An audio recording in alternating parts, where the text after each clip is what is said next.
नमस्कार, मैं पंकज प्रसून। दोस्तों, भारत के बॉर्डर इलाके में कुछ ऐसा हो रहा है जो बेहद खौफनाक है और पूरे देश को उसके बारे में जानना चाहिए। आज मैं उदाहरण के साथ बाकायदा नाम लेकर कुछ बड़े खुलासे करने जा रहा हूं और दुनिया की किसी भी जांच एजेंसी, भारत सरकार की कोई भी जांच एजेंसी से इसकी जांच करा लें कि अगर मैं जो कुछ बोलने जा रहा हूं अगले 3 से 4 मिनट में वो झूठ है तो मुझे फांसी पर लटका दे। ये मेरा चैलेंज है।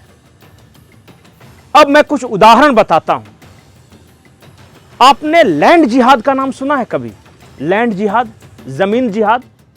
बहुत सारे जो महानगरों में लोग रहते होंगे उनको इस शब्द से शायद बहुत ज्यादा फर्क नहीं पड़ता होगा, लेकिन यह हो रहा है और कितने बड़े पैमाने पर हो रहा है कि झारखंड जैसे ट्राइबल राज्य यानी आदिवासी राज्य के सिर्फ एक इलाके में, सिर्फ संथाल परगना में, जहां से 5-6 जिले आते हैं, वहां 5000 हेक्टेयर के आसपास की जमीन बांग्लादेशियों के कब्जे में चली गई है। और वो कैसे गई? उन्होंने खरीदा नहीं, लीज पर नहीं लिया, कब्जा भी नहीं किया, लेकिन जो ट्राइबल्स, जो आदिवासियों की जमीन थी, जो सरकार की जमीन थी, वो अवैध घुसपैठियों के पास कैसे चली गई? है ना जादू? उस जादू के बारे में मैं आपको बताता हूं। सबसे पहले कुछ उदाहरण समझिए।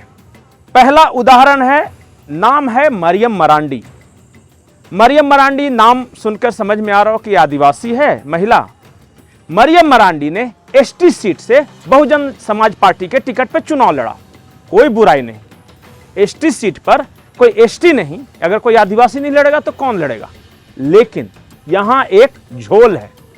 झोल यह है कि मरियम मरांडी के पति मुसलमान हैं, बच्चे मुसलमान हैं, उस पूरे परिवार में सिर्फ ये बीबी है, ये आदिवासी है और नाम है मरियम मरांडी, और ये एसटी सीटों से लड़ रही है। सारे मुसलमान, लेकिन सिर्फ एसटी सीटों पर से लड़ने के लिए, यदि आदिवासी सीट से लड़ने के लिए इसे मरियम मरांडी नाम देकर रख छोड़ा है। सारे फॉलो करती है रूल्स इस्लाम के। मैं वो एफिडेविट लगा रहा हूं कि कैसे लड़ी। अब मैं एक और उदाहरण बताता हूं, आदिवासियों की जमीन पे कैसे कब्जा होता है। दुमका, जहां पर पूरा सोरेन खानदान यानी शिबू सोरेन, हेमंत सोरेन, इनके भाई बसंत सोरेन, सीता सोरेन वगैरह चुनाव लड़ते हैं। दुमका में एक इलाका है जिसका नाम है पुराना दुमका, मौजा है। पुराना दुमका के गैजेट सेटलमेंट नंबर 16 में एक रैयत हैं चंद्रय सोरेन।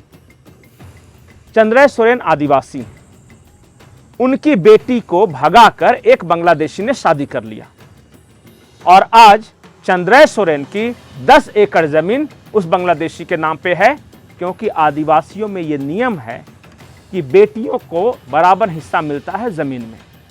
तो बड़े पैमाने पर बांग्लादेशी आते हैं, शादियां करते हैं आदिवासियों से और बदले में उनके जमीन के मालिक हो जाते हैं।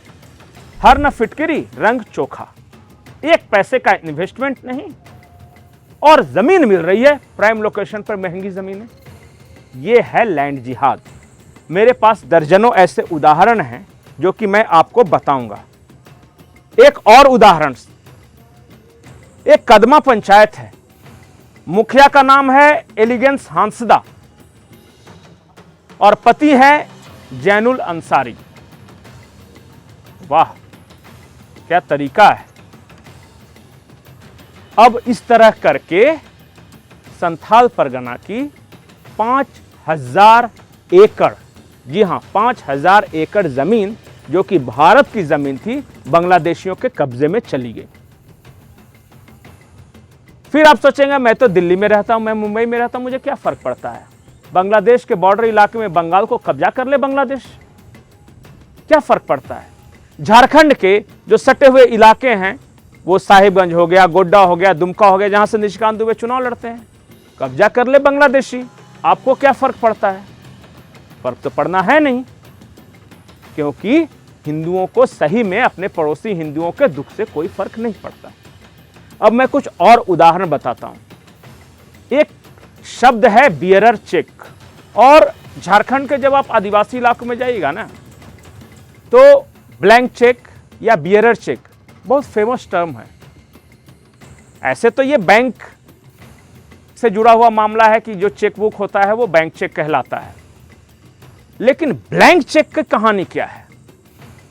आप जब आदिवासी इलाकों में जाइएगा तो बोलेंगे कि ये महिला ब्लैंक चेक है। मतलब ब्लैंक चेक मतलब होता ये है कि किसी आदिवासी लड़की को जब कोई मुसलमान शादी करके जाता है तो मुसलमान उसे ब्लैंक चेक बोलते हैं, माने खाली चेक है। ये शादी करते हैं, सेक्स करते हैं, बच्चे पैदा करते हैं, बदले में उस आदिवासी लड़की की ज़मीन उस मुसलमान के नाम, और काम भी वही करती है, नर्स का काम कर रही है, कहीं आया काम कर रही है, दाई का काम कर रही है। और ये निठल्ला बांग्लादेश से एक थैला लेकर आकर सिर्फ शादी करके आराम करता है। उसकी 2 बीवी मुसलमानिन भी है और 3 आदिवासी भी रख लिया। क्या दिक्कत है? ये तीनों आदिवासी कमाएगी जहां जाके, क्योंकि ट्राइबल सोसाइटी में महिलाएं काम करती हैं। लेकिन पहली और जो मुख्य बीबी होगी वो मुसलमानिन होगी। ये सब ब्लैंक चेक है, ये शब्द है, पता कीजिएगा। और बहुत ज्यादा दूर नहीं, आप जब झारखंड आइएगा, राजधानी रांची में उतरिएगा तो अगल बगल किसी जगह पे चले जाइएगा, और नहीं तो मुझसे कांटेक्ट कर लिए, मैं इस तरह के कई ब्लैंक चेक का एड्रेस बता दूंगा। जमीनों पर कब्जा, बेटी बहुओं की इज्जत आबरू लुट रही है, गौ तस्करी। पता है गौ तस्करी कैसे होती है? बांग्लादेश और बंगाल, जो पश्चिम बंगाल है, बहुत सारी नदियां हैं, ट्रिब्यूटरीज, वहां गौ वंश को केले का थंब देखते हैं, जो केला कटता है उसका जो मेन स्टेम्स होता है, उस पर मार्किंग करके गर्दन में बांध दिया जाता है गाय को, और नदी में धकेल दिया जाता है।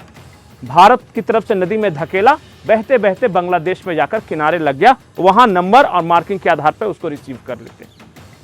तो गौ तस्करी, आदिवासी या भारतीय या हिंदू बहु बेटियों की इज्जत लूटना, यहाँ की ज़मीनों पर कब्जा करना, ये धड़ल्ले से जारी है। पर शायद इस देश को कोई फर्क नहीं पड़ता। राजनीति में उलझी हुई बातें हैं।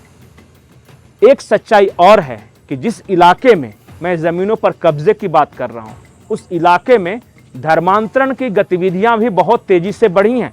झारखंड के संथाल परगना में डेंजर जोन, बारूद की ढेर पर बैठा हुआ, और इसलिए वहां के सांसद निशिकांत दुबे ने कहा था कि जब पहली बार वो सांसद बने थे वहां, तो आदिवासियों की जनसंख्या 35% थी, आज वो घटकर 24 से 26% उस इलाके में रह गई है। चिंता की बात है तो चिंता कीजिए, नहीं तो मेरे जैसे पत्रकारों को सांप्रदायिक कर आप नेग्लेक्ट कर सकते हैं। नमस्कार।